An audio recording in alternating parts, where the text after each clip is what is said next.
Astaghfirullah. Assalamualaikum warahmatullahi wabarakatuh. Bismillah wassalatu wassalamu ala rasulillah wa ala alihi wa sahbihi wa mawalah wa la hawla wa la quwata illa billahi wa ba'du.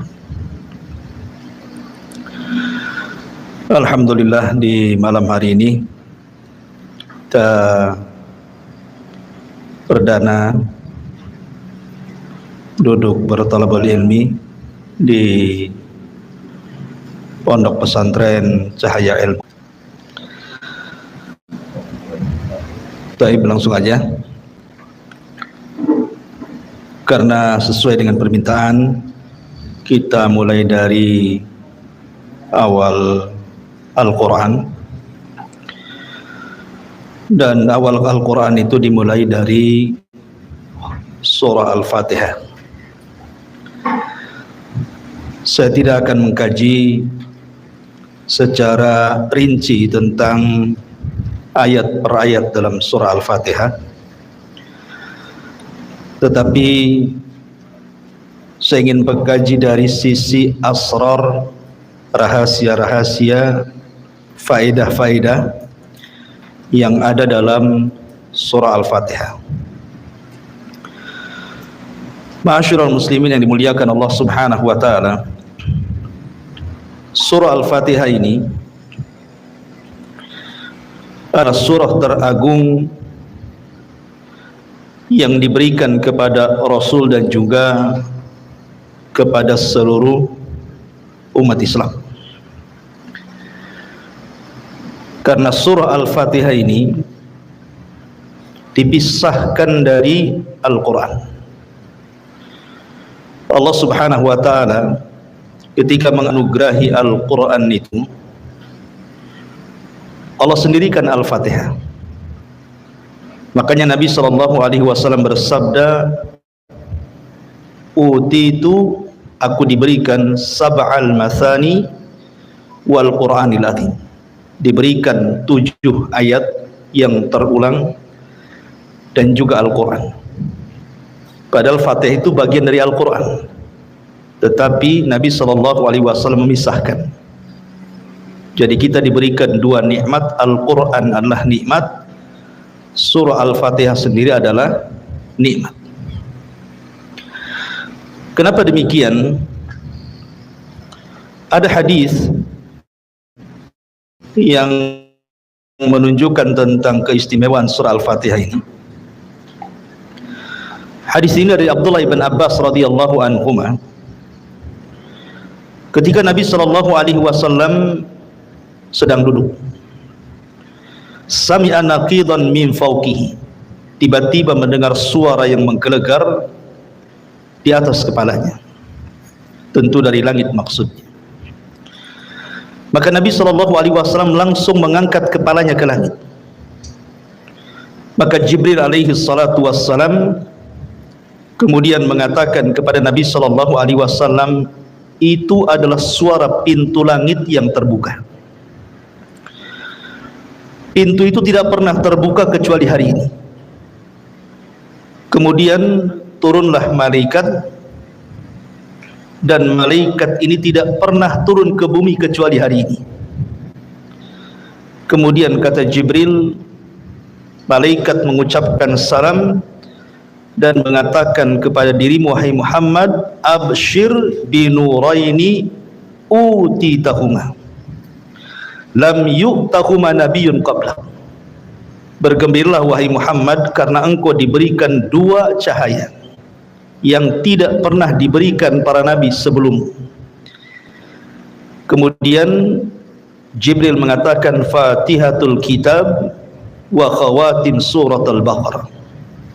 Pertama surah Al-Fatihah, dan yang kedua akhir daripada surah Al-Baqarah.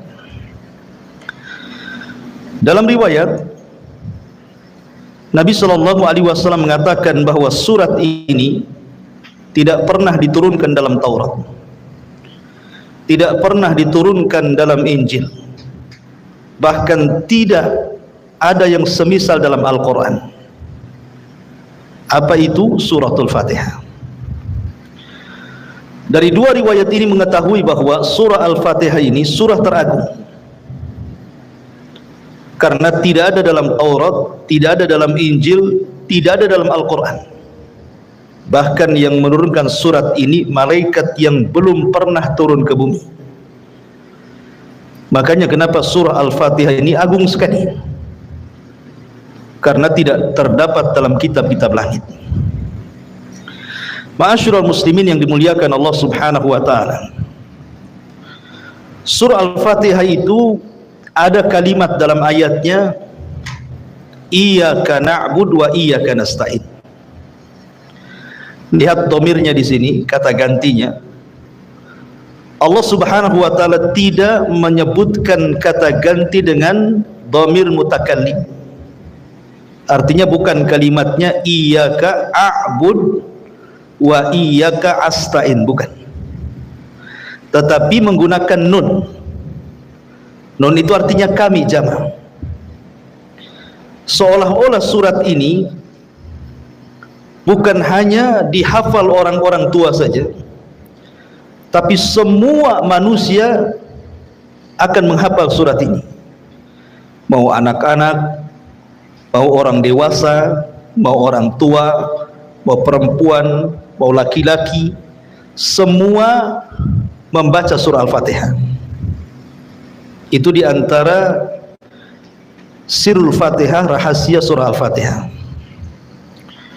Ma'asyiral muslimin yang dimuliakan Allah Azza wa Jalla, bahkan diantara nama surah Al-Fatihah itu adalah Asy-Syifa, surat penyembuh. Ada sebuah riwayat dari Abi Sa'id Al-Khudri radhiyallahu anhu. Jadi suatu ketika Abu Sa'id Al-Khudri ini dan juga rombongannya pulang dari peperangan, kemudian kehabisan bekal, tidak ada makanan, tidak ada minuman, tidak ada apapun yang bisa mereka makan dan minum. Akhirnya kemudian mereka ingin bertamu ke salah satu dari daerah ataupun desa tertentu supaya orang-orang kampung itu menjamunya. Tapi qadarullah, orang-orang kampung itu semua bakhil. Tidak ada yang mau untuk menjamu rombongan para sahabat ini. Akhirnya kemudian para sahabat ini pun keluar dari kampung itu dan hendak mencari kampung lain. Qadarullah, rupanya ketua kampungnya tersengat kalajengking. Ketika tersengat kalajengking karena orang kampung itu tidak ada yang sanggup mengobati, dan dilihatnya para sahabat yang kampung itu nampaknya ada di antara mereka yang mampu mengobati, makanya orang kampung mengejar sahabat ini. Kemudian mengatakan, sudikah kalian mengobati ketua kami? Karena sahabat sudah sakit hati itu, masuk kampung minta dijamu, nggak ada yang ngasih. Sekarang pimpinannya terkena sengatan kalajengking, tiba-tiba minta diobati. Akhirnya para sahabat mengatakan, mungkin bahasa kita enak saja kan itu ya, saya minta makan tak dikasih, sekali kalian sakit minta diobati, itu bahasanya. Akhirnya kemudian para sahabat mengatakan, ya, kami siap mengobati pimpinan kalian dengan syarat kalian harus memberikan imbalan kambing sekian dan sekian.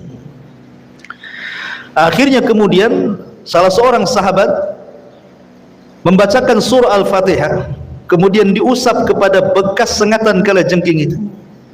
Tiba-tiba sembuh. Sesuai perjanjian kalau sembuh ngasih kambing kan itu. Akhirnya kemudian dikasih kambing, kemudian mereka pun sebagiannya dimakan dan sebagiannya dibawa pulang. Ketika kemudian sampai di hadapan Nabi SAW, para sahabat ini bercerita.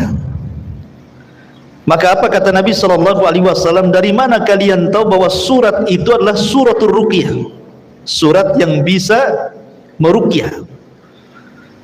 Kemudian Nabi SAW, kalau begitu maka berikan bagian kambing kalian untukku juga. Rasul minta bagian dari sini. Maka dari kisah ini surat Al-Fatihah itu disebut dengan suratul syifa, surat untuk menyembuhkan. Al-Imam Ibnul Qayyim rahimahullahu ta'ala itu mengarang satu kitab, judulnya Madarijus Salikin fi iyyaka na'budu wa iyyaka nasta'in. Itu beliau memberikan faedah banyak tentang surah Al-Fatihah. Lah kata Imam Ibnul Qayyim rahimahullahu ta'ala, dia mengatakan kullu da'in lahu dawa, setiap penyakit itu pasti ada obatnya. Kemudian dia mengatakan wa ana ahsantul mudawamata bil fatihati, dan aku menganggap baik dengan terus membaca Al-Fatihah apabila aku sakit. Jadi kata Ibnul Qayyim rahimahullahu ta'ala, setiap aku sakit kubacakan surah Al-Fatihah dengan niat kesembuhan, dan setiap aku membaca surat itu maka Allah sembuhkan penyakitku. Ini kisah Ibnul Qayyim rahimahullahu ta'ala yang mempraktikkan surat itu, dan dia mengarang satu kitab namanya Madarijus Salikin fi iyyaka na'budu wa iyyaka nasta'in. Luar biasa. Intinya bahwa surah Al-Fatihah itu salah satu rahasianya adalah israrnya dalam sebuah pengobatan. Saya akan rangkum beberapa rangkuman tentang rahasia di balik makna surah Al-Fatihah. Kenapa surah Al-Fatihah itu disebut Ummul Kitab juga? itu artinya induk dari semua kitab. Karena kata Imam Ibnul Qayyim rahimahullahu ta'ala, sesungguhnya Allah subhanahu wa ta'ala ketika menurunkan kitab-kitab dari langit itu, jumlahnya berapa? 104 kitab. Walaupun yang kita kenal hanya Taurat, Injil, Zabur, Al-Quran. Sama dengan para rasul kan. Rasul yang diutus itu 102, Nabi yang diutus 124.000, dalam riwayat 120.000. Adapun jumlah Rasul 315. Tapi yang kita kenalkan cuman 25 Nabi. Begitu juga malaikat. Malaikat paling yang kenal Jibril, Mikail, Israfil kan, terbatas saja yang kita kenal nama-namanya. Tapi malaikat itu jumlahnya banyak. Makanya Allah mengatakan di dalam Al-Quranul Karim, wa ma ya'lamu junuda rabbika illahu, tidak ada yang tahu jumlah berapa malaikat kecuali Allah. Jadi Al-Quran ataupun kitab-kitab langit ketika diturunkan itu jumlahnya 104 kitab. Lah yang 4 ma'ruf, yang 4 itu ma'ruf, Taurat, Zabur, Injil, Al-Quran, ma'ruf ya. Tapi yang 100 ini kan tidak ma'ruf. Al-Quran hanya mengistilahkan dengan kalimat suhuf. Allah mengatakan inna hadza lafi suhufil ula suhufi Ibrahim wa Musa. Hanya mengistilahkan suhuf saja. Lalu 100 suhuf ini diberikan kepada siapa? Ada yang mengatakan 50 suhuf diberikan kepada Nabiullah Syith. Nabi Syith itu nabi setelah Adam, sebelum Idris. Kemudian 30 suhuf diberikan kepada Nabi Idris. Kemudian 10 suhuf diberikan kepada Nabi Ibrahim, dan 10 suhuf diberikan kepada Musa selain Taurat. Berarti jumlahnya 100.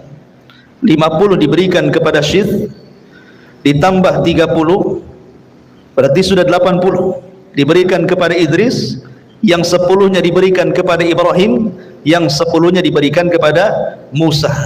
Kemudian di sana ada Taurat, ada Injil, ada Zabur, ada Al-Quran. Berarti semuanya 104 kitab. Kata para ulama, dari 100 kitab, kalau digabungkan dengan Taurat, maka Allah subhanahu wa ta'ala ringkas menjadi hukum-hukumnya dalam kitab Injil. Dan 100 kitab yang ada dalam Taurat ataupun Injil, karena Zabur itu bukan kitab-kitab hukum. Kalau Zabur itu kan tipis, dia cerita tentang nasihat-nasihat saja. Lain dengan Injil dan Taurat gitu ya, memang lengkap seperti Al-Quran. Lah dari 100 kitab, 100 suhuf, kemudian ditambah dengan Taurat, kemudian dengan Zabur dan Injil, itu Allah Subhanahu wa taala ringkas di dalam Al-Qur'an. Lah Al-Qur'an sendiri Allah ringkas dalam satu surat yang disebut dengan Suratul Fatihah. Dan surat Al-Fatihah sendiri diringkas lagi dalam satu ayat, Iyyaka na'bud wa iyyaka nasta'in. Makanya kalimat iyyaka na'budu wa iyyaka nasta'in mencakup seluruh kitab-kitab langit. Karena tujuan diturunkan Alkitab untuk apa? Wa ma khalaqtul jinna wal insa illa liya'budun. Kan tujuannya untuk ibadah. Maka ada pada kalimat iyyaka na'bud wa iyyaka nasta'in. Lah surah Al-Fatihah itu terkandung seluruh kitab, terutama Al-Qur'anul Karim. Kenapa demikian? Karena Al-Quran itu kalau kita bagi tiga, maka sepertiga Al-Quran itu bicara tentang akidah, sepertiga Al-Quran itu bicara tentang ibadah, dan sepertiganya bicara tentang akhlak yang di dalamnya ada kisah-kisah para nabi dan rasul dan iqab kepada orang-orang yang memusuhi para nabi dan rasul. Tiga perkara ini ada pada surah Al-Fatihah. Kalau kita cerita tentang akidah, maka ada pada 3 ayat pertama surah Al-Fatihah. Alhamdulillahi Rabbil Alamin, Ar-Rahmanir Rahim, Maliki Yaumiddin. Ini bicara tauhid. Tauhid dari 3 tauhid, bicara tentang rububiyah, bicara tentang uluhiyah, bicara tentang asma dan sifat. Adapun rububiyah, Rabbul Alamin. Rabb, rububiyah diambil dari kata-kata Rabb, maka disebut rububiyah. Adapun uluhiyah, lillah. Uluhiyah itu diambil dari kalimat Allah menjadi uluhiyah. Adapun asma wa sifat Ar-Rahman, Ar-Rahim. Ini yang pertama. Adapun yang kedua bicara tentang ibadah. Iyyaka na'bud wa iyyaka nasta'in. Hanya kepadamu kami beribadah dan hanya kepadamu kami meminta pertolongan. Kemudian yang ketiga bicara tentang akhlak. Ihdinas siratal mustaqim, siratal ladzina an'amta alaihim. An'amta alaihim, orang yang kau berikan nikmat itu siapa? Dalam ayat yang lain, minan nabiyyin wasiddiqin wasyuhada wassalihin. Orang-orang yang diberikan nikmat itu mereka para nabi, mereka para siddiq, mereka para syuhada, mereka orang-orang saleh, dan mereka adalah orang-orang yang pantas kita tiru akhlaknya. Makanya surah Al-Fatihah itu mencakup Al-Quran secara keseluruhan. Ini yang pertama. Kemudian yang kedua, surah Al-Fatihah ini mengajarkan kepada kita bagaimana caranya kita beribadah. Bagaimana caranya kita beribadah kepada Allah Subhanahu wa ta'ala. Pertama, ma'rifatullah, mengenal Allah Subhanahu wa ta'ala. 3 ayat pertama mengenal Allah, ya kan? Kan sebelum kita beribadah kita harus mengenal siapa yang kita ibadahi, kan? Kalau anda beribadah kemudian tidak kenal siapa yang anda ibadahi, anda sedang beribadah kepada siapa? Kan itu ya. Kita ibadah ini harus tahu yang diibadahi siapa. Yang diibadahi adalah Allah. Makanya Allah ajarkan bagaimana cara beribadah. Sebelum kita mengatakan iyyaka na'bud, hanya kepada mulah kami beribadah, Allah kenalkan dulu siapa dirinya. Alhamdulillahi Rabbil Alamin, Ar-Rahmanir Rahim, Maliki Yaumiddin. Inilah ma'rifatullah dengan segala jenis tauhid yang saya sebutkan tadi. Kemudian yang ketiga, di dalam ayat ini juga, dalam surat Al-Fatihah ini juga diajarkan kepada kita bagaimana caranya kita meminta hidayah. Meminta hidayah. Kalau kita melihat hadis Nabi SAW tentang balasan orang yang membaca surah Al-Fatihah dalam sholat, kata Nabi SAW, Fatihah itu dibagi menjadi 2, separuhnya untuk Allah dan separuhnya untuk hamba. Kemudian Allah Subhanahu wa taala berfirman dalam hadis qudsi, kalau Anda membaca alhamdulillahirabbil alamin, segala puji hanya milik Allah, Rabb semesta alam, maka Allah akan menjawab apa? Hamidani abdi, hambaku sedang memujiku. Apabila kita membaca dalam salat kita Ar-Rahman Ar-Rahim, maka Allah jawab di langit, Asna alayya abdi, hambaku sedang mengagungkan diriku. Kalau kita membaca Maliki Yaumiddin, maka Allah Subhanahu wa taala akan jawab di langit, Majjadani abdi, hambaku sedang membesarkan diriku. Sampai di sini ini untuk Allah. Ya. Kemudian Allah mengatakan iyyaka na'bud wa iyyaka nasta'in. Allah jawab di langit apa? Hadza baini wa baina abdi wa li abdi mas'al. Hadza baini, ini dalam kalimat iyyaka na'bud, ini untukku, ibadah itu untuk Allah. Wa iyyaka nasta'in, ini untuk hambaku. Karena meminta pertolongan itu kita minta pertolongan kepada Allah.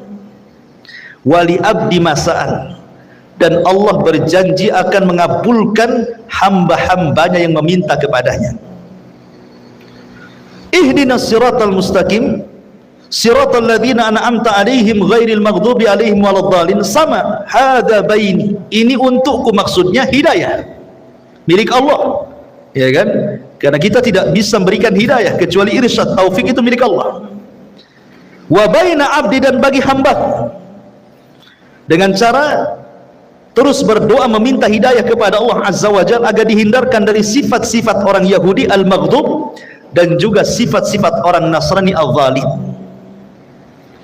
Makanya dalam mazhab Syafi'i,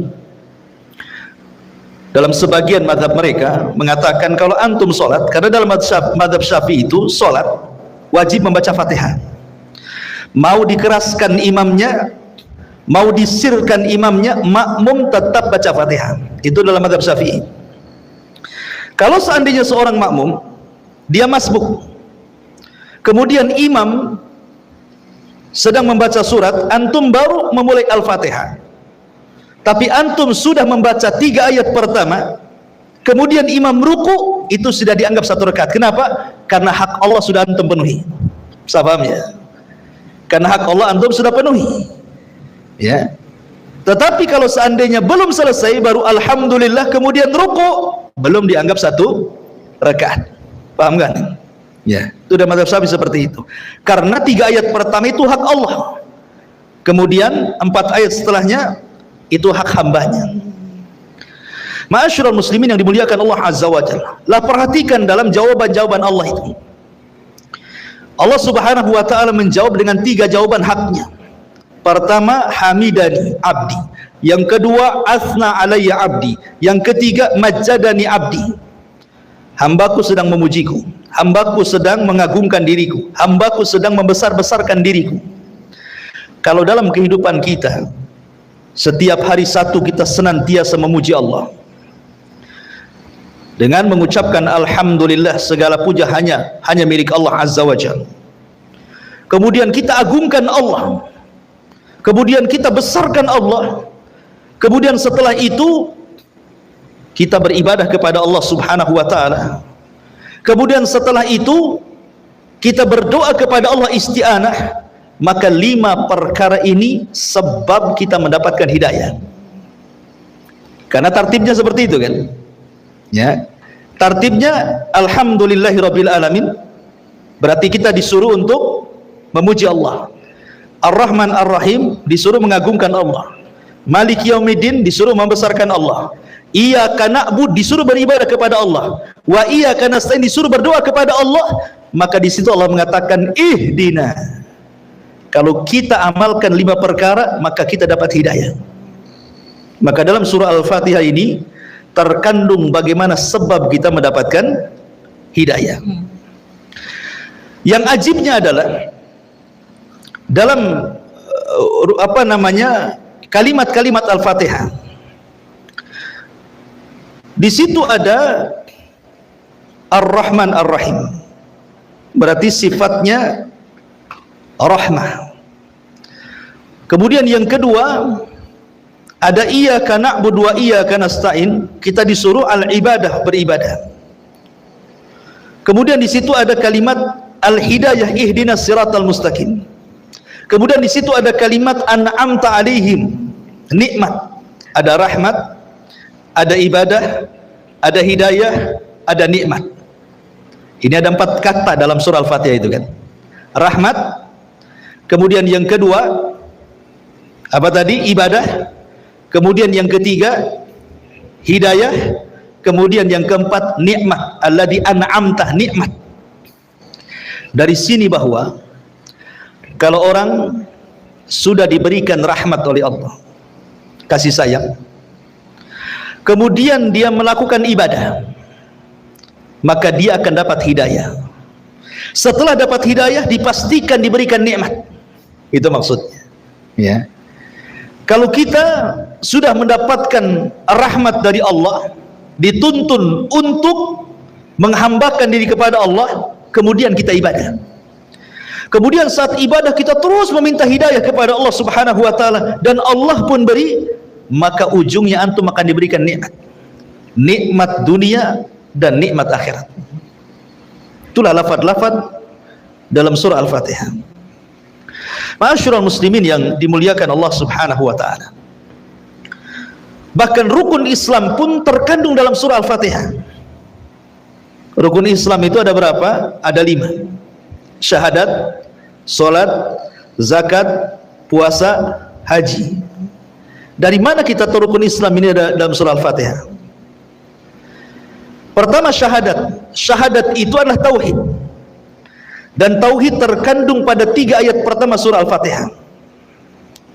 Adapun sisanya salat, zakat, puasa dan haji itu ibadah, terkandung padanya dalam kalimat iyyaka na'bud. Hanya kepadamu ya Rabb kami beribadah. Berarti mencakup salat, mencakup puasa, mencakup zakat, mencakup haji. Jadi rukun Islam ada pada surah Al-Fatihah juga. Ma'asyiral muslimin yang dimuliakan Allah Azza wa Jalla, bahkan lebih daripada itu, dalam surah Al-Fatihah ini terkandung ususul ibadah, pondasi-pondasi ibadah. Ibadah itu ada 2 perkara yang antum harus ketahui. Pertama, syurutul ibadah, syarat sah diterimanya ibadah. Yang kedua, arkanul ibadah, rukun-rukun ibadah. Dua-duanya ada dalam surah Al-Fatihah. Kalau bicara tentang syarat ibadah itu ada 2. Pertama, ikhlas. Ibadah itu harus ikhlas. Mana ayatnya? Alhamdulillah. Kita harus memuji karena Allah. Menunjukkan ikhlas. Tauhid uluhiyah di sini. Kemudian yang kedua, ittiba. Ihdinas siratal mustaqim siratal ladzina an'amta. Kita meminta petunjuk agar kita diberikan jalan kepada orang yang kau berikan nikmat. Maka yang pertama orang diberikan nikmat adalah para nabi. Dan nabi yang diutus kepada kita siapa? Rasulullah. Kita harus mencontoh Nabi sallallahu alaihi wasallam. Maka di sini ada syurut ibadah.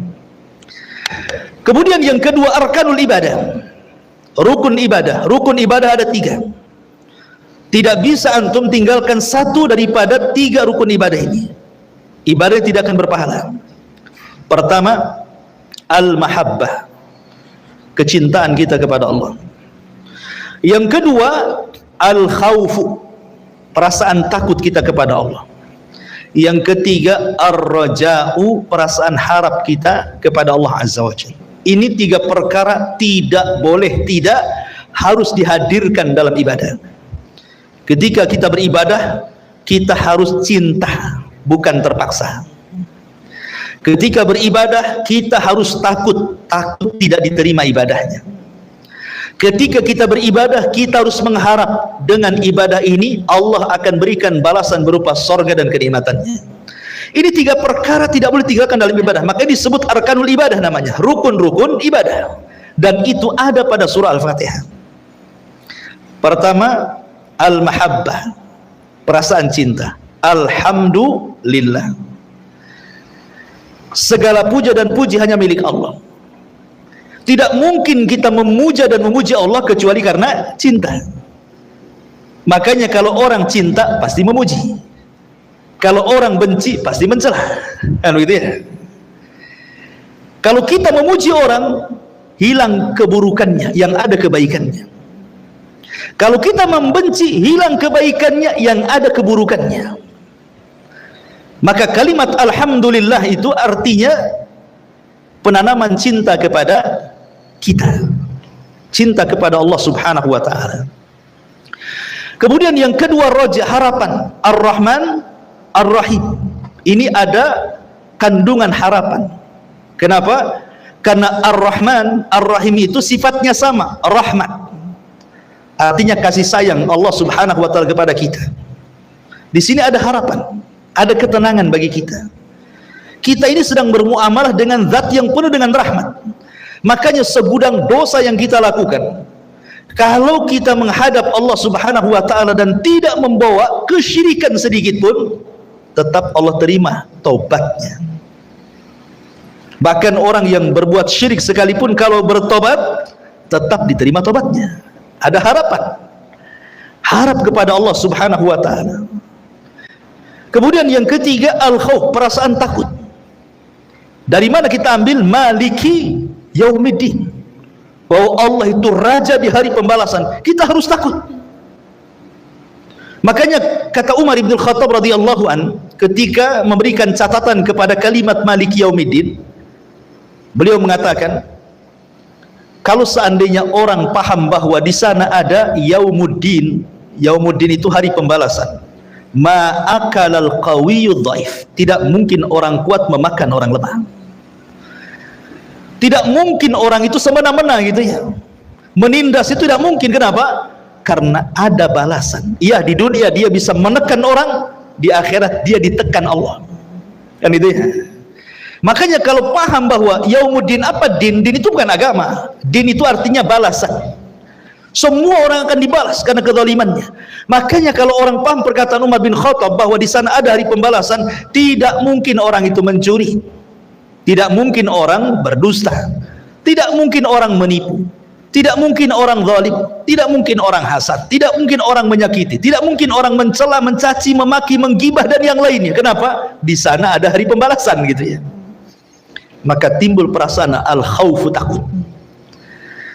Berarti dalam surah Al-Fatihah juga di situ ada ususul ibadah, namanya pondasi-pondasi ibadah, baik syaratnya ataupun rukunnya. Jadi luar biasa surah Al-Fatihah itu. Ya. Ma'asyiral muslimin yang dimuliakan Allah Subhanahu wa taala.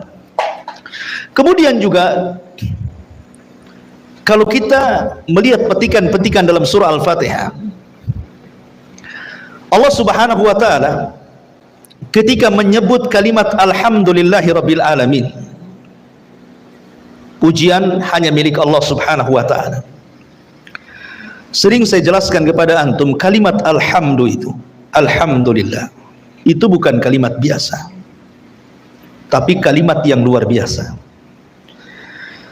Karena kalimat alhamdulillah ini yang mengucapkan bukan hanya sekedar manusia. Semua makhluk yang Allah ciptakan, mereka bertasbih dengan menyebutkan alhamdulillah. Ini kalau seandainya botol ini dia sedang bertasbih kepada Allah Azza wa Jal, kemudian kita mampu mendengar ucapan tasbihnya, pasti botol itu akan mengucapkan alhamdulillah.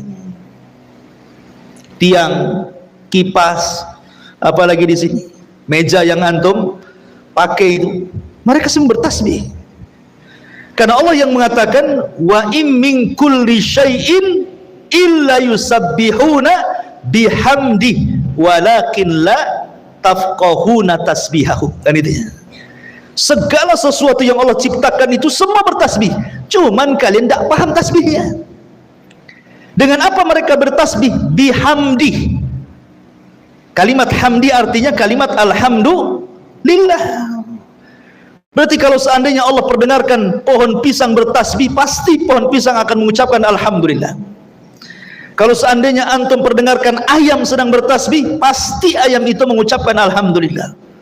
Kalau seandainya gunung itu antum perdengarkan bagaimana tasbihnya gunung, pasti gunung akan mengucapkan alhamdulillah.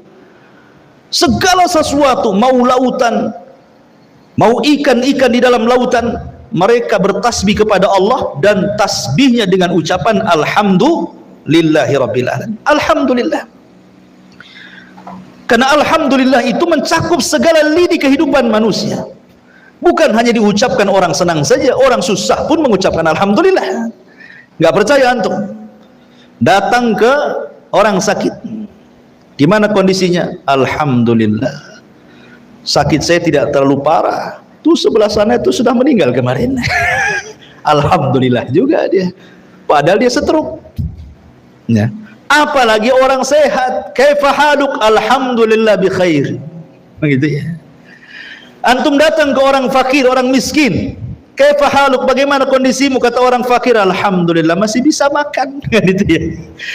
Orang sebelah nasinya nasi kering katanya. Ya. Apalagi orang kaya, makin keras alhamdulillahnya. Kaifa haluk? Alhamdulillah, tambah lagi oplet saya gitu. Semua orang mengatakan alhamdulillah. Mau orang sakit ya alhamdulillah, orang sehat alhamdulillah, orang miskin alhamdulillah, orang kaya alhamdulillah.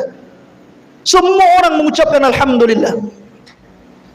Bahkan para malaikat disebutkan di dalam Al-Qur'anul Karim. Lihat bagaimana para malaikat, seluruh malaikat, seperti Allah mengatakan dalam surah Ghafir ayat 7.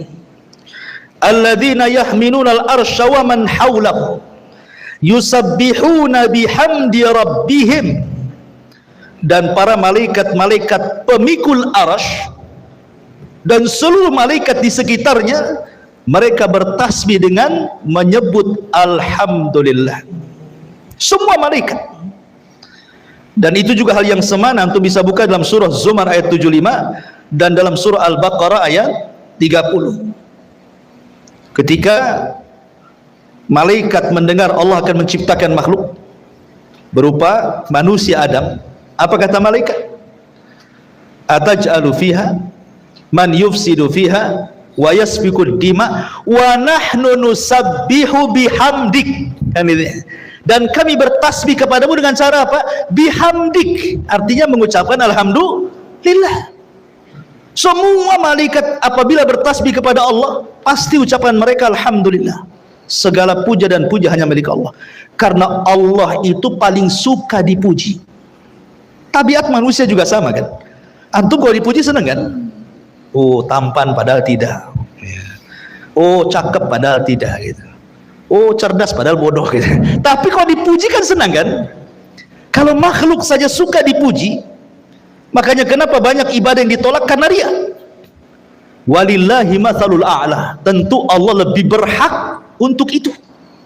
Makanya kenapa Allah memuji dirinya tanpa harus mengatakan kul, tidak seperti kul a'udzu birabbin nas, kul huwallahu ahad, kul enggak.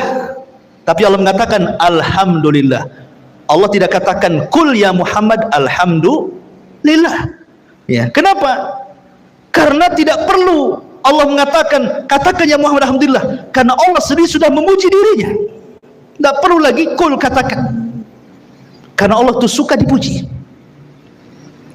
Ma'asyiral muslimin yang dimuliakan Allah Azza wa Jalla, lihat para nabi. Nabi Nuh alaihi salatu wassalam, ketika dia diselamatkan oleh Allah Subhanahu wa taala setelah dia membuat kapal, dan kaumnya mengejek Nabi Nuh dan mengatakan, ya Nuh, kemarin kau jadi nabi, sekarang jadi tukang kayu pula katanya. Karena dia buat kapal, jadi diejek sama kaumnya. Nuh, kenapa kau tidak berdakwah lagi? Asih sibuk buat kapal katanya. Kapalnya pula di padang pasir. Ya. Mana bisa kapal itu berjalan di padang pasir? Seperti seorang penyair Arab mengatakan apa? Tarjun najata walam tasliku masalikaha innas safinata la tajri alal yabas. Engkau mengharap keselamatan tapi tidak pernah menempuh jalannya. Bagaimana mungkin kapal laut bisa berjalan di padang pasir? Kan itu ya. Jadi Nuh itu dia membuat kapal di padang pasir. Sehingga kaumnya itu menganggap gila kalau buat perahu ya di laut sana, ngapain buat kapal di padang pasir. Kemudian mereka mengejek, ya Nuh, kemarin kau jadi nabi, sekarang kau jadi tukang kayu, katanya. Mereka tidak paham Nuh sedang mempersiapkan sesuatu yang Allah perintahkan karena kecongkakan umatnya. Ketika betul-betul kapal sudah jadi, tanda-tandanya sudah ada, maka Nuh kemudian memasukkan orang yang beriman dan binatang sepasang-pasang ke perahunya. Kemudian terjadi banjir bandang dan tufan ketika semua umatnya tenggelam, dan Allah selamatkan Nuh alaihi salatu wassalam. Apa kata Nuh dalam surah Al-Mu'min ayat 28? Allah katakan, faqulil hamdulillahilladzi najjana minal qaumi zalimin. Katakan ya Nuh, alhamdulillah. Allah mengatakan, katakan ya Nuh, alhamdulillah, yang telah menyelamatkan kami dari kaum yang zalim. Nuh disuruh mengucapkan alhamdulillah. Kemudian Nabi Ibrahim ini sudah tua, dan juga istrinya sudah tua, mandul lagi, tidak mungkin punya anak. Makanya kemudian karena sudah putus asa tidak mungkin punya anak, Sarah mengatakan kepada Ibrahim, menikahlah kau dengan Hajar, mudah-mudahan kau punya anak. Akhirnya kemudian digaulilah Hajar, betul-betul hamil, punya anak Ismail. Rupanya selang beberapa waktu, akhirnya kemudian Sarah pun punya anak Ishak. Terkadang harus dipancing dulu ya. Jadi antum yang menikah lama tidak punya anak, coba poligami kayak Ibrahim. Lihat bagaimana Allah Subhanahu wa taala firmankan dalam surah Ibrahim ayat 39, alhamdulillah alladzi wahabali 'alal kibari Ismail wa Ishaq inna rabbi lasami'ud du'a. Apa kata Ibrahim? Alhamdulillah, yang telah menghibahkan kepadaku, memberikan kepadaku di saat tuaku Ismail, kemudian Ishak. Ibrahim mengucapkan alhamdulillah, kan itu ya. Kemudian juga kita lihat Nabi Daud dan juga Sulaiman.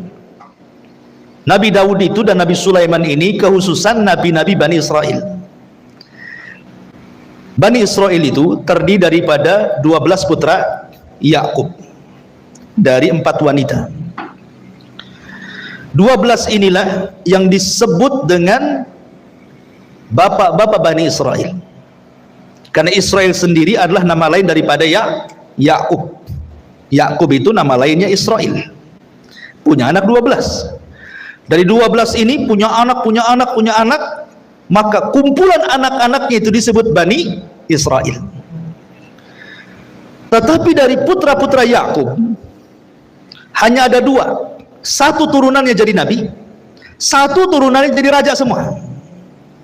Pertama dari Lawi atau Lawa, semua jadi nabi. Ribuan para nabi terlahir dari Lawa ibn Yakub. Tetapi yang turunannya jadi raja dari Yahuda, yang turunannya disebut Yahudi, itu semua jadi raja sampai ke anak cicitnya. Tetapi Nabi Daud dan Sulaiman putranya itu menggabungkan 2 keistimewaan, raja plus nabi. Kalau yang lain kan raja ya raja saja, nabi ya nabi saja. Tapi Nabi Daud dan Sulaiman itu menggabungkan 2 nikmat itu, nikmat raja dan nikmat nabi. Allah Subhanahu wa taala mengingatkan akan nikmat yang Allah anugerahkan kepada Daud dan juga Sulaiman. Apa kata Allah dalam Al-Quran? Walaqad atayna Dawuda wa Sulaimana ilma wa qala alhamdulillahilladzi faddalana ala katsirin min ibadihil mu'minin. Dan sungguh kami telah berikan kepada Daud dan Sulaiman pengetahuan luas soal dunia dan akhirat. Dunia jadi raja, akhirat jadi nabi, kan itu. Kemudian keduanya mengatakan alhamdulillah, segala puja dan puji itu hanya milik Allah yang telah mengutamakan kami atas kebanyakan hamba-hamba Allah yang beriman. Nabi Sulaiman dan Daud mengucapkan alhamdulillah, kan itu. Bahkan Nabi SAW juga disuruh oleh Allah Subhanahu wa taala untuk mengucapkan alhamdulillah.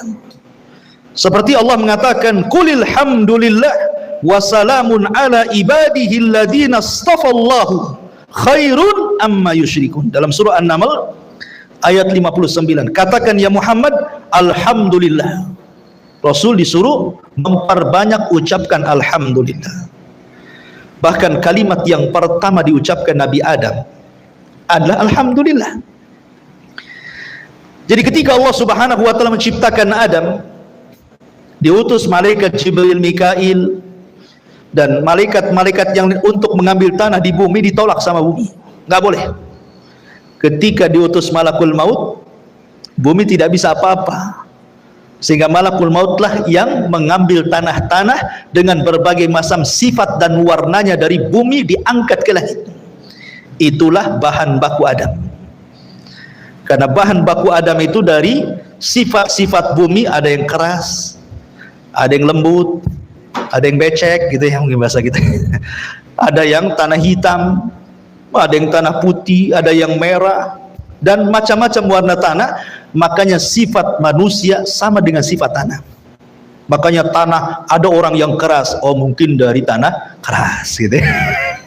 Ada yang lembut, mungkin dari yang becek-becek gitu, lempung-lempung gitu. Ada yang hitam, oh mungkin dari tanah hitam. Ada yang putih, mungkin dari tanah putih. Ada yang kehitaman, keputihan atau belang, mungkin campuran. Gitu. Jadi semua sifat manusia itu kembali kepada sifat tanah. Ya. Diangkatlah Nabi bahan baku Adam ini ke langit. Kemudian Allah sendiri yang membentuknya. Ingat, Allah sendiri yang bentuknya. Itulah keutamaan Adam, dibentuk oleh Allah. Allah yang bentuk. Makanya Allah mengatakan laqad khalaqnal insana fi ahsani taqwim. Sungguh kami, kata Allah, menciptakan manusia dengan sebaik-baik bentuk. Adam diciptakan sebaik-baik bentuk. Makanya manusia itu paling indah ciptaannya dibandingkan semua makhluk Allah yang Allah ciptakan di bumi. Coba perhatikan binatang. Tidak ada binatang itu yang bisa berdiri di antara dua kaki. Sebutkan binatang apa? Dia bisa berdiri dengan dua kaki, berjalan tegap gagah seperti manusia. Tidak ada. Sapi 4 kaki, kambing sama, ya kan? Ular tak punya kaki lagi dia. Dia pakai perut jalannya kan itu ya. Apalagi kera, ya. Kera juga tidak bisa 2 kaki tegap, sekali-kali aja dia. Ya. Kucing apalagi bisa dia berdiri waktu atraksi saja.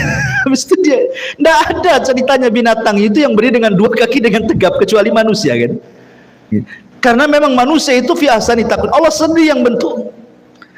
Lah ketika Allah Subhanahu wa taala memasukkan ruh kepada Adam di hadapan para malaikat, pertama kali Adam itu bersin.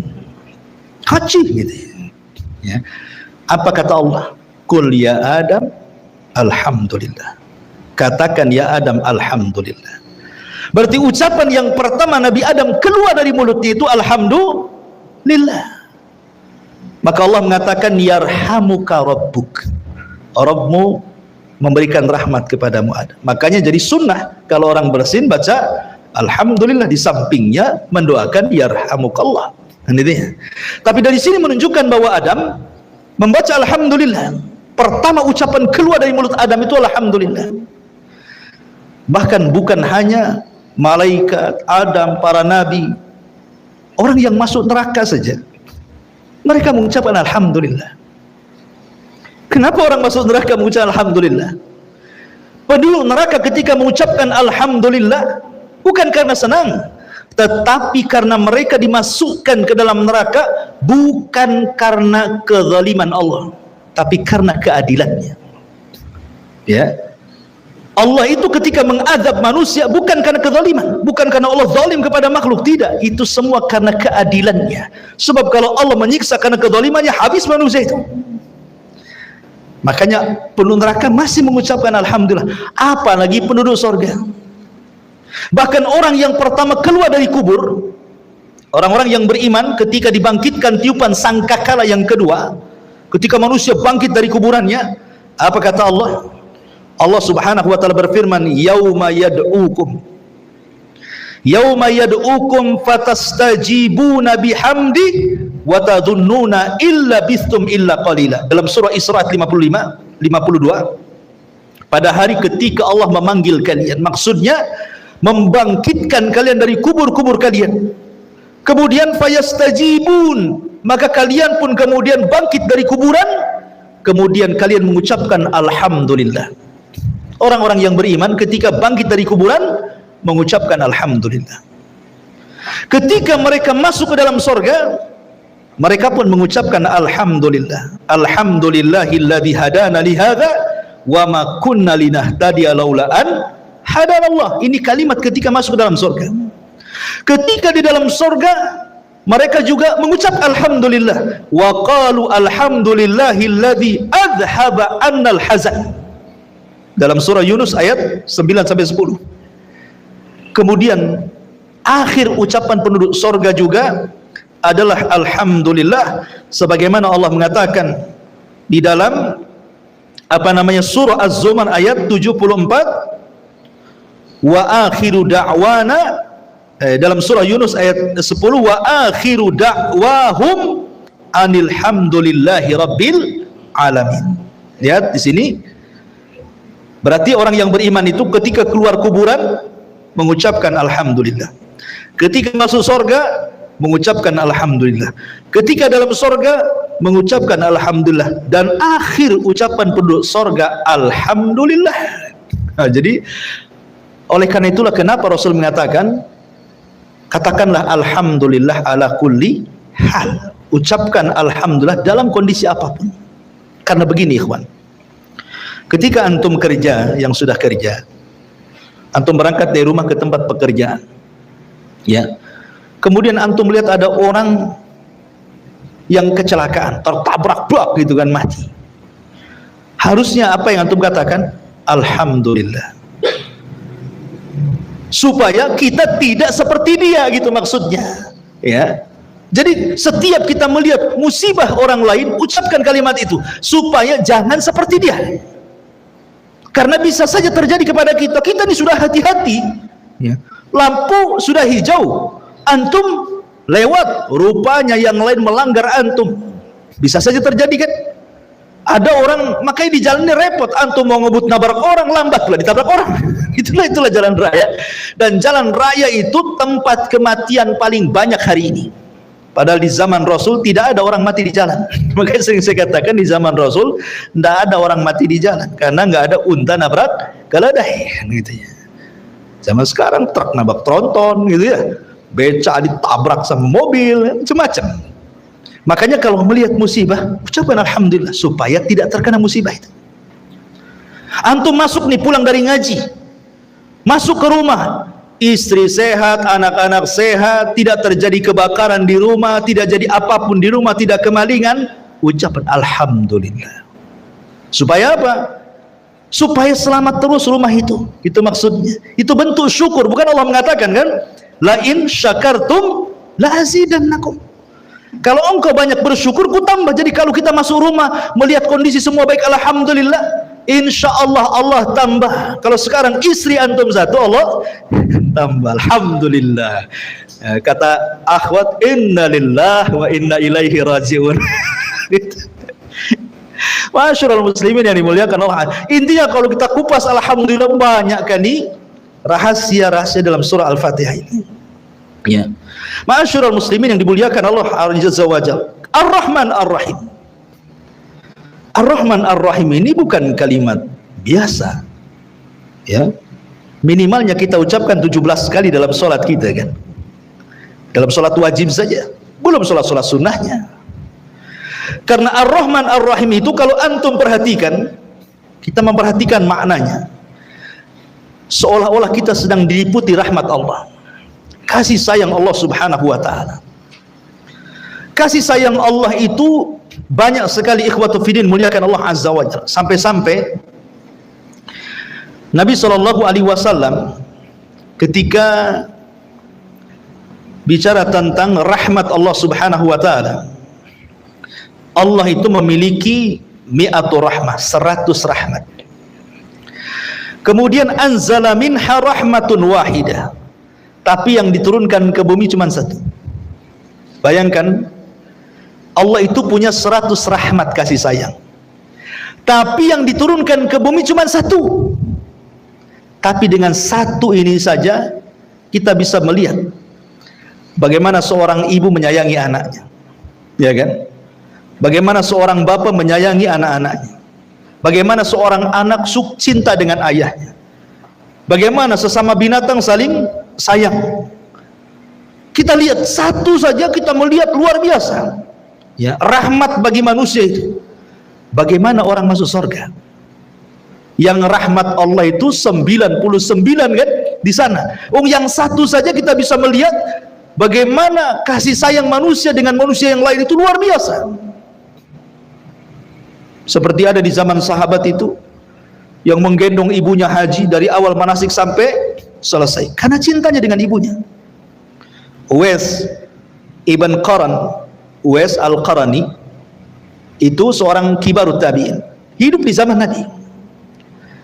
Sebenarnya dia bisa jadi sahabat, tinggal datang dari Yaman ke Madinah berjumpa dengan Nabi, jadi sahabat dia kan. Karena syarat jadi sahabat itu harus melihat Nabi, beriman kepada Nabi, dan mati di atas agama Nabi. Itu sahabat namanya. Tapi Uwais al-Qarani bela-bela dia birrul walidain, sayangnya dengan ibunya sampai mengalahkan semuanya, ya. Begitulah rahmat ditanamkan oleh Allah Azza wa Jalla. Pada satu rahmat itu yang diturunkan, tetapi untuk satu dunia, mencakup ke binatangnya, mencakup ke manusianya, dan begitu seterusnya. Bagaimana di sorga yang 99 rahmat itu? Di dunia saja kita sudah tenang, apalagi orang tua punya 5 anak, semua anaknya berbakti, tenang rasanya gitu ya. Itu rahmat Allah itu.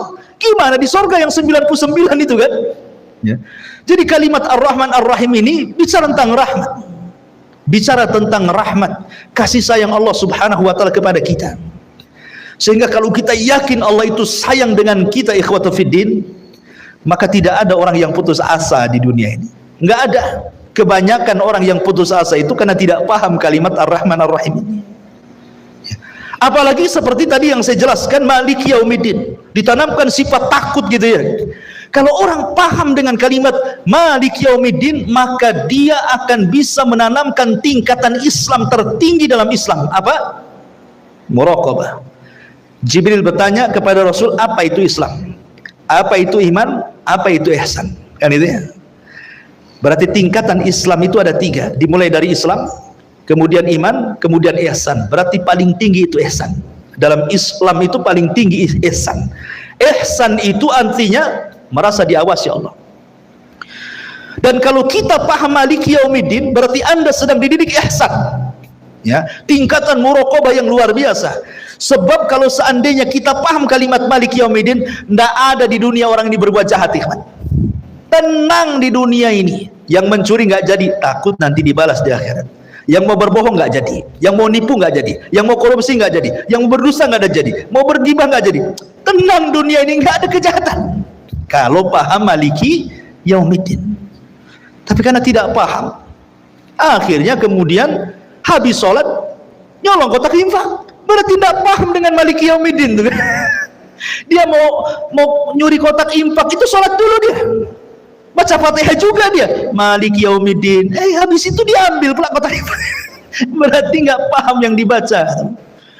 Makanya baca surah Al-Fatihah itu dalam sholat itu janganlah dikebut-kebutkan, jangan pula satu nafas. Oh, dolin gitu kan ada tuh, ya. Sholat tarawih 5 menit 23 menit. Cuman dia bisa memahami Fatihah itu, karena setiap kalimat dalam surah Al-Fatihah itu ada jawabannya dan ada makna yang tersembunyi di situ untuk kita resapi gitu loh. Makanya wajar kalau seandainya Allah mengatakan innas salata tanha anil fahsya'i wal munkar, sesungguhnya salat itu bisa mencegah perbuatan keji dan mungkar. Keji itu ucapan kotor, mungkar itu perbuatan fasik. Karena orang yang salat kalau paham kalimat Maliki Yaumiddin tidak mungkin mengucapkan kalimat kotor, tidak pula mungkin melakukan perbuatan fasik. Kan itu ya? Karena pasti akan ada balasannya gitu maksudnya. Karena ada tuh pertanyaan, Ustaz, katanya sholat itu bisa mencegah perbuatan keji dan mungkar.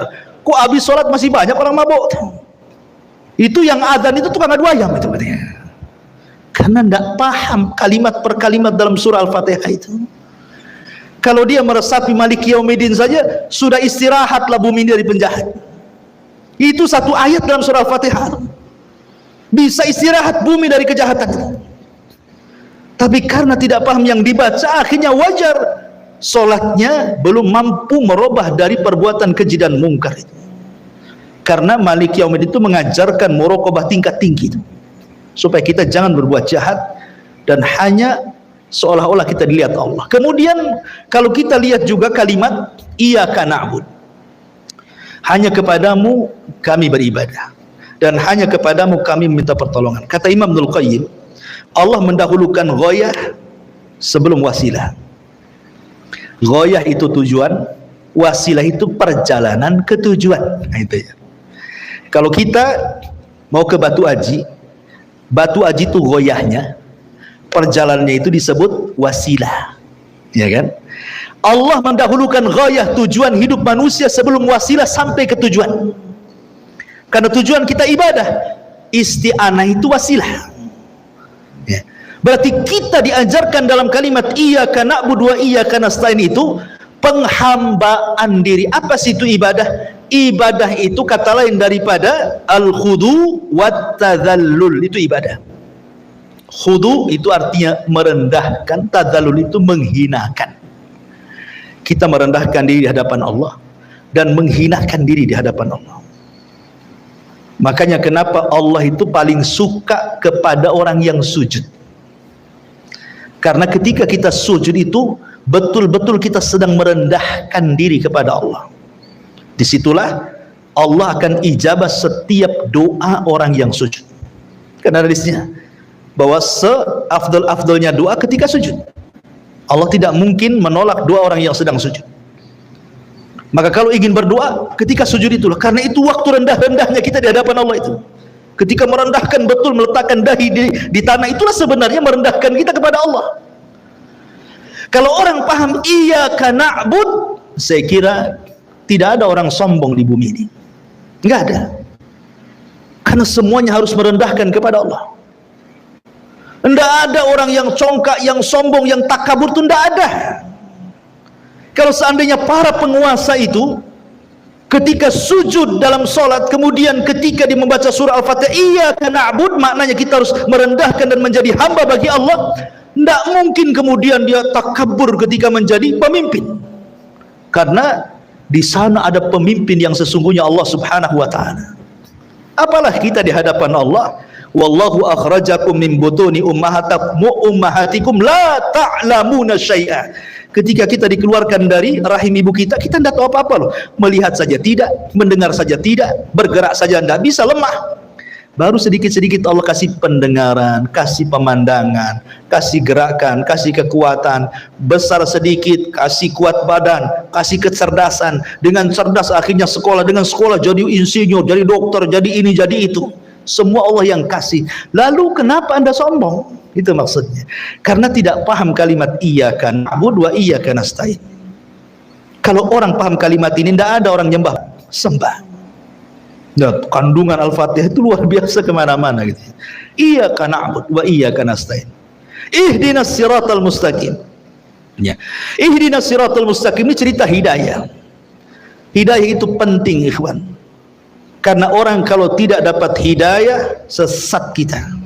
Kalau sudah sesat, lihat akhirnya jadi pengebom.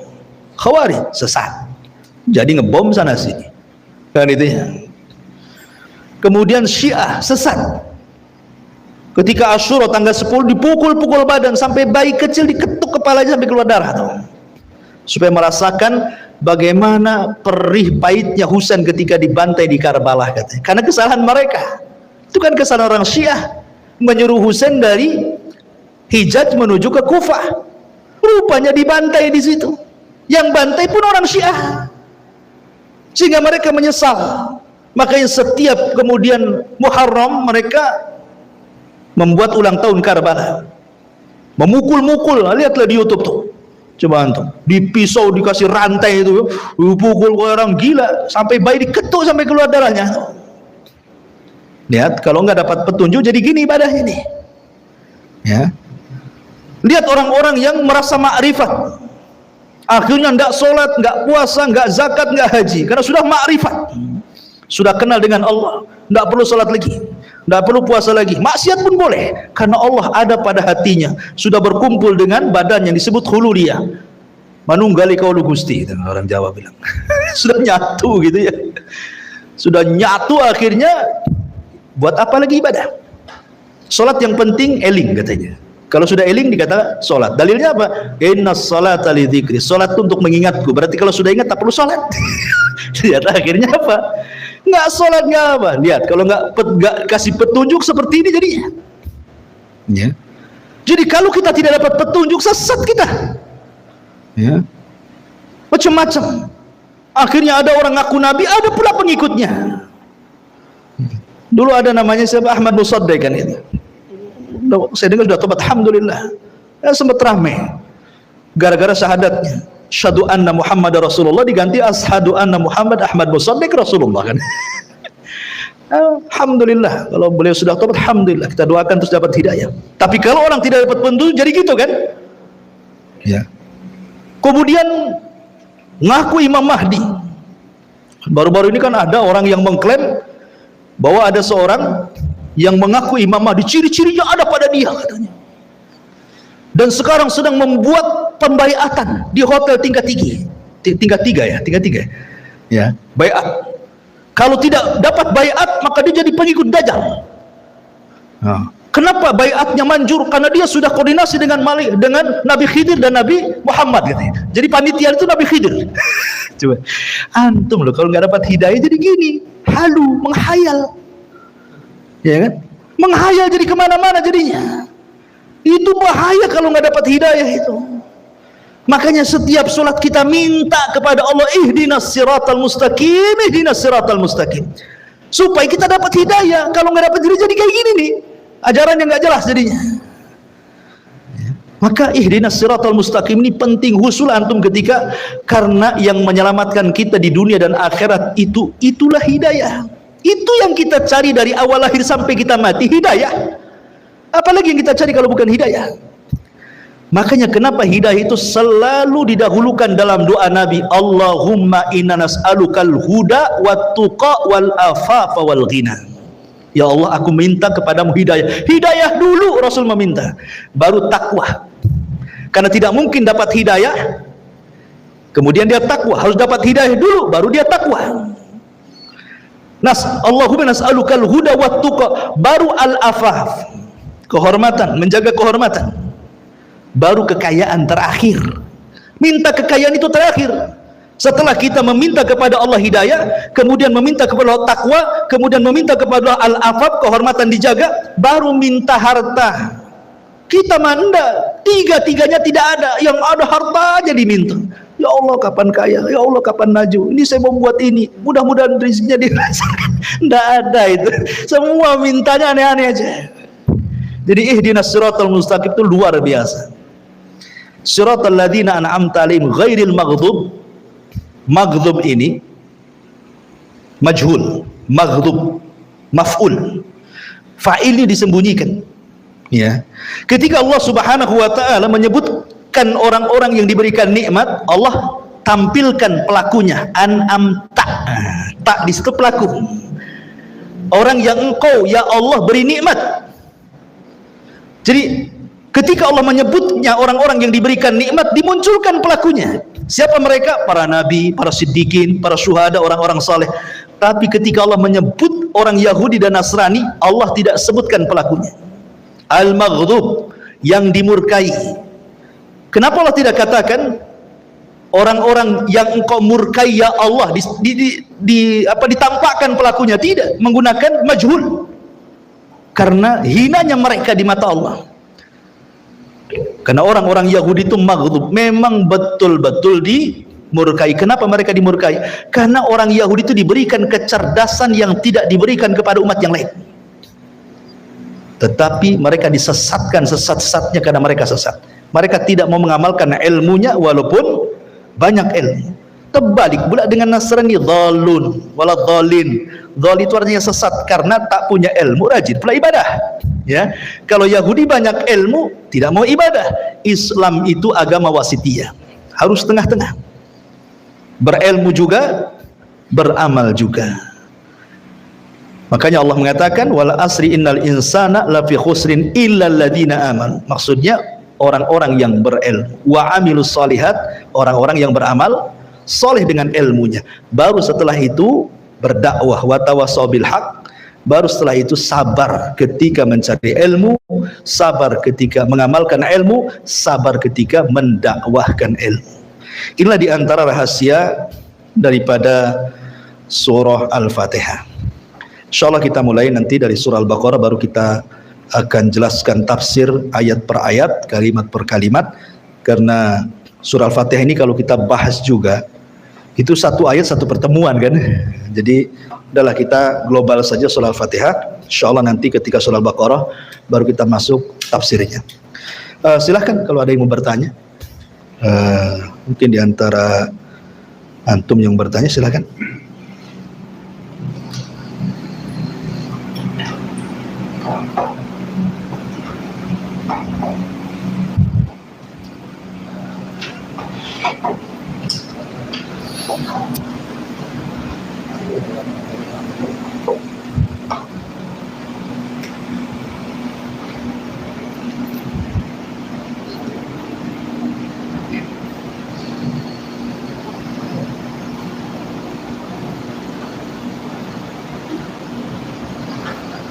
Karena ini perdana mungkin bawaannya ngantuk, kita tutup saja dengan kafaratul majelis.